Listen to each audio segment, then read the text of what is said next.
Selamat berjumpa kembali dalam pembahasan tentang tema yang berkaitan dengan dunia bisnis, di mana pada kesempatan kali ini kita akan membahas secara khusus suatu tema yang masih ada kaitan eratnya dengan dunia marketing.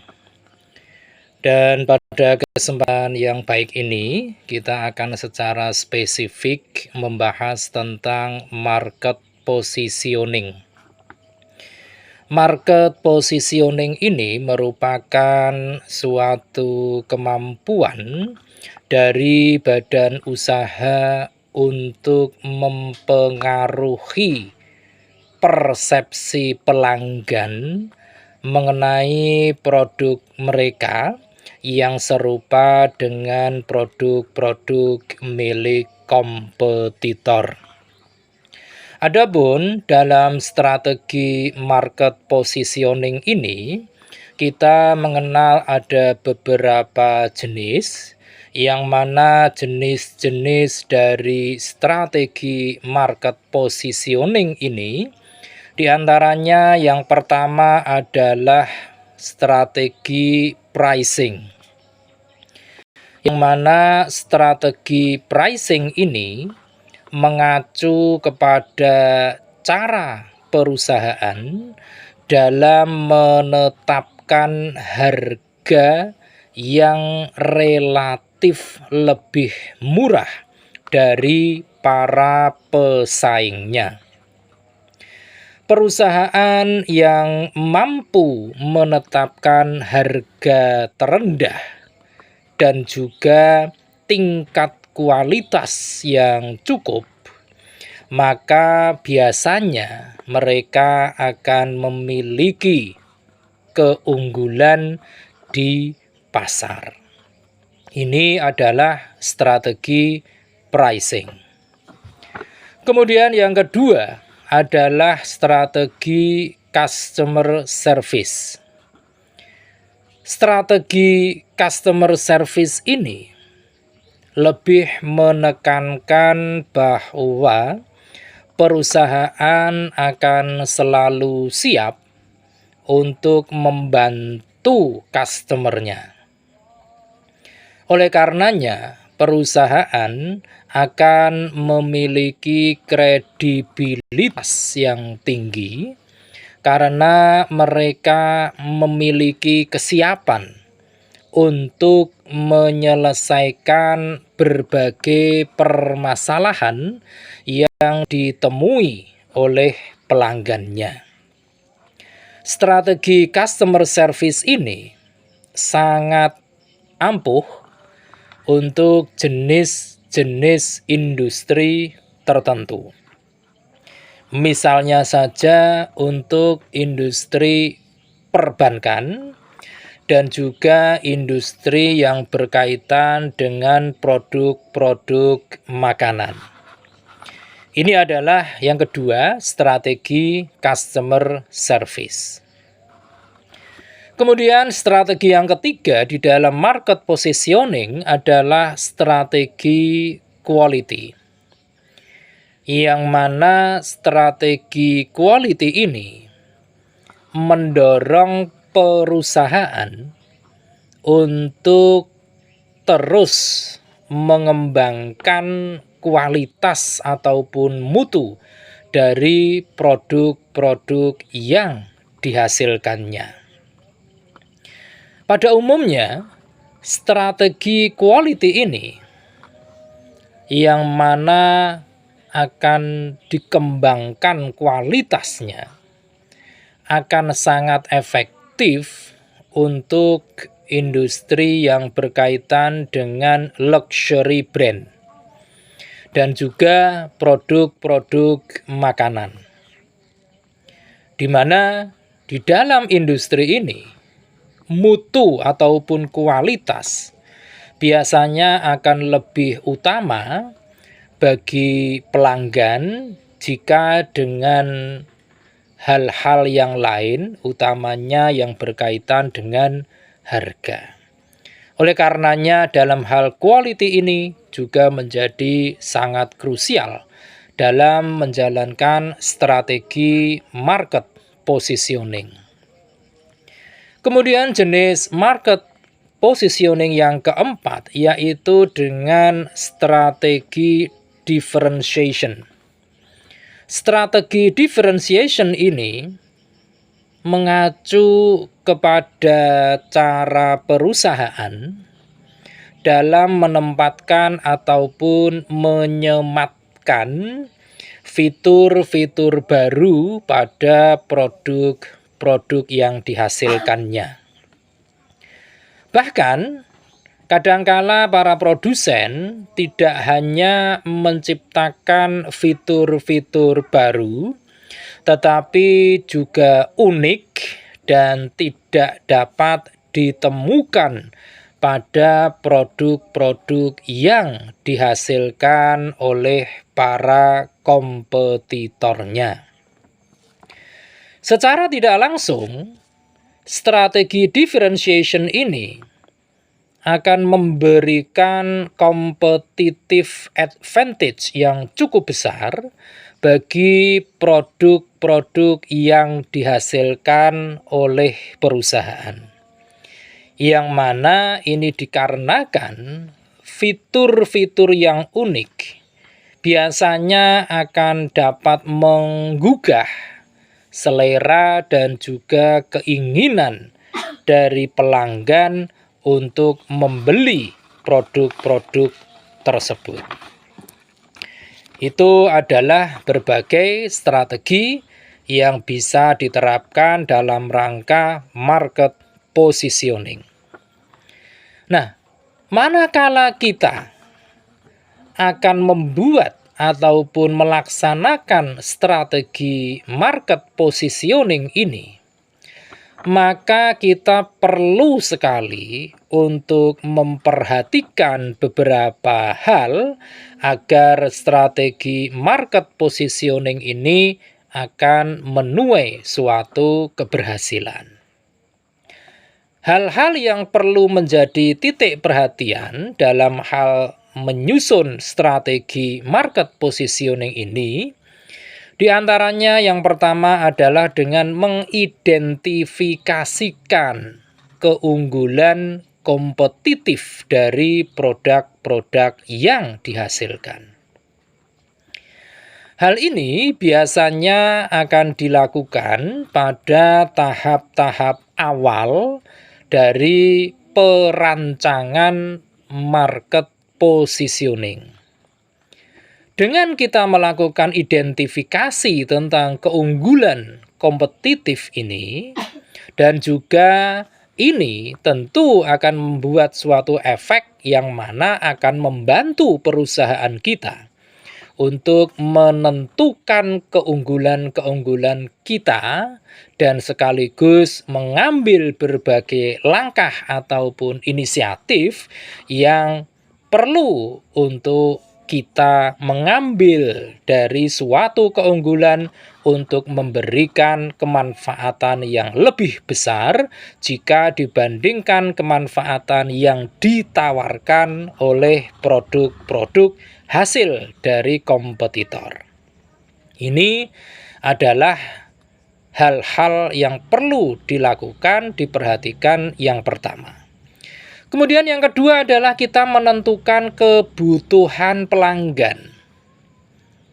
Dengan kita menentukan kebutuhan pelanggan ini, kita bisa mengembangkan berbagai strategi setelah kita mengevaluasi berbagai faktor yang berkutat kepada berbagai hal.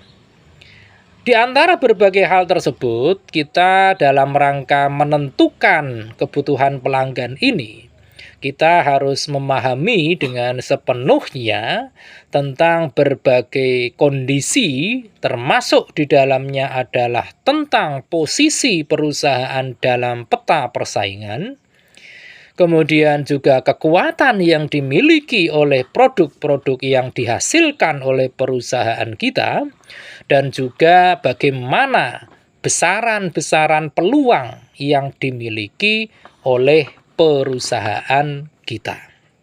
Ini yang kedua. Kemudian yang ketiga, yaitu dengan kita melakukan analisis posisi dalam pasar. Dengan kita menganalisis posisi kita di dalam pasar, maka ini akan membantu perusahaan kita dalam memperoleh berbagai informasi, utamanya yang berkaitan dengan pergerakan-pergerakan ataupun perubahan-perubahan ekonomi, kemudian juga tentang kecenderungan pembelian oleh para pelanggan, kemudian bagaimana para kompetitor itu menyikapi pasar, dan juga yang terjadi dengan tren yang sedang dan akan menguasai pasar. Ini yang ketiga. Kemudian yang keempat, kita juga harus mampu untuk menganalisis tentang posisi dari kompetitor kita yang mereka lakukan apa saja di dalam pasar. Hal ini sangatlah krusial karena dengan kita memahami posisi dari kompetitor kita, maka perusahaan kita akan mendapatkan kunci untuk menemukan berbagai celah ataupun peluang yang ada di pasar, yang mana itu dapat kita masuki dengan berbagai keunggulan yang dihasilkan oleh produk-produk kita.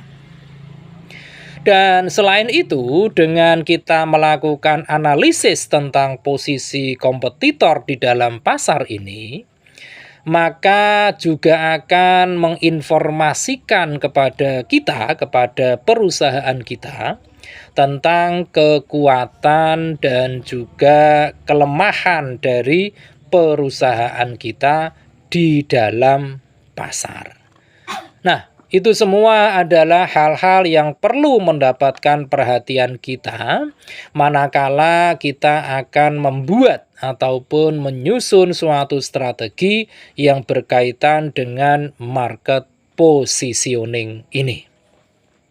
Nah, adapun untuk strategi market positioning ini, sekaligus ini merupakan dampak dari model-model strategi pemasaran secara umum. Oleh karenanya, strategi market positioning ini juga memiliki beberapa fungsi yang sifatnya sangat-sangat mendasar, di mana beberapa fungsi dari strategi market positioning ini, di antaranya yang pertama adalah bahwa dengan kita menjalankan strategi market positioning ini, maka akan dapat meningkatkan angka penjualan produk-produk yang dihasilkan oleh perusahaan kita. Ini fungsi yang pertama dari strategi market positioning. Kemudian fungsi yang kedua, yaitu bahwa dengan market positioning, maka perusahaan kita akan menjadi lebih kritis saat harus mengambil berbagai keputusan bisnis. Ini yang kedua. Lantas yang ketiga, fungsi dari market positioning ini adalah bahwa market positioning ini juga akan berfungsi dalam membantu, utamanya manakala menentukan tempat-tempat dan target-target pasar bagi perusahaan kita secara lebih jelas. Dan yang keempat, dengan strategi market positioning ini, maka kita akan terbantu dalam rangka memahami kebutuhan dari pelanggan kita. Itu adalah beberapa fungsi yang melekat pada strategi yang disebut dengan market positioning ini. Nah, Ada beberapa kondisi manakala perusahaan akan membangun suatu aktivitas berupa market positioning ini. Beberapa kondisi yang perlu mendapatkan benang merah kita adalah yang pertama, bahwa positioning harus memberikan kesan secara positif kepada pelanggan. Dan tentu ini juga harus menjadi alasan bagi para pelanggan untuk membuat produk-produk kita yang kita tawarkan akan betul-betul menjadi pilihan pertama bagi pelanggan. Ini yang pertama. Kemudian yang kedua, bahwa positioning harus relevan dan berkelanjutan dengan berbagai perubahan dalam lingkungan bisnis.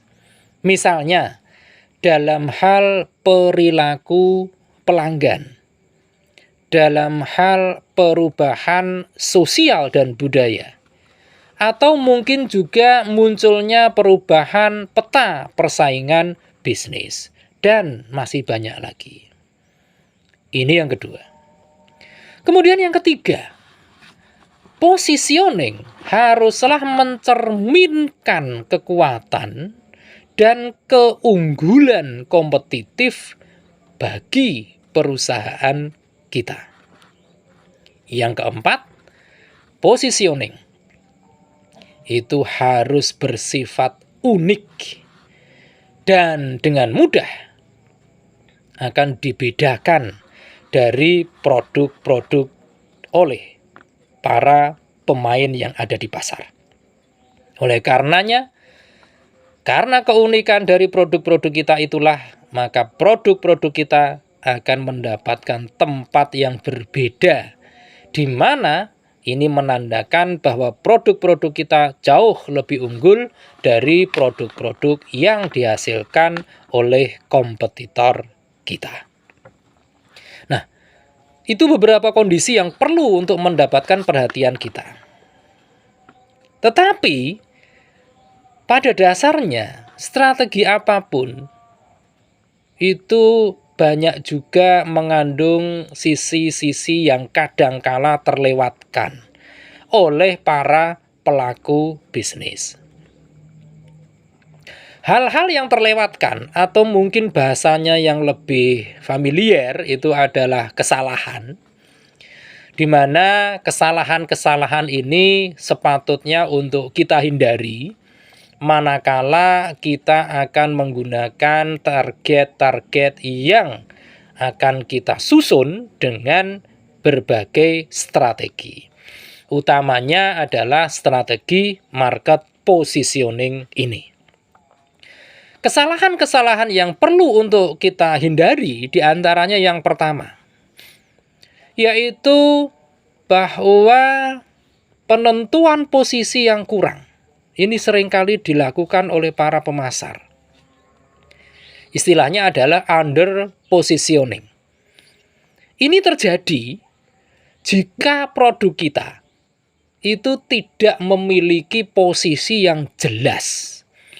Maka ini akan sulit bagi konsumen untuk mengingat-ingat produk kita dan juga membedakan produk kita dari produk serupa yang dihasilkan oleh para kompetitor kita. Inilah kesalahan yang pertama yang biasanya sering menghinggapi oleh para pemasar, yaitu penentuan posisi yang kurang. Kemudian yang kedua, itu ada yang namanya penentuan posisi yang meragukan atau doubtful positioning. Di mana doubtful positioning ini, penentuan posisi yang meragukan, tidak didukung oleh bukti yang cukup. Sehingga ini akan dapat merusak kepercayaan pelanggan kepada produk-produk kita. Ini yang kedua. Kemudian yang ketiga, adanya penentuan posisi yang berlebihan. Kalau tadi adalah yang kurang, yang ketiga ini penentuan posisi yang berlebihan atau over positioning. Ini bisa terjadi manakala perusahaan kita itu terlalu banyak menciptakan produk dalam berbagai kategori. Sehingga ini dapat mengurangi minat dari pelanggan. Dan yang keempat, kesalahan yang mungkin bisa dilakukan oleh siapapun dalam menentukan market positioning adalah manakala terjadi penentuan posisi yang membingungkan, confused positioning. Salah satu hal yang dapat merusak citra produk kita adalah manakala perusahaan kita terlalu banyak menempatkan, terlalu banyak menyematkan atribut pada produk-produk kita. Sehingga ini bisa jadi justru akan membingungkan konsumen kita. Inilah beberapa hal yang patut untuk kita pahami bersama tentang market positioning ini. Mudah-mudahan ini akan semakin memperkaya wawasan kita dalam hal dunia marketing. Terima kasih atas perhatian Anda semua, dan jangan lupa setelah menyaksikan tayangan ini silahkan klik di layar Anda untuk like, komen, share, dan tentu saja jangan lupa subscribe.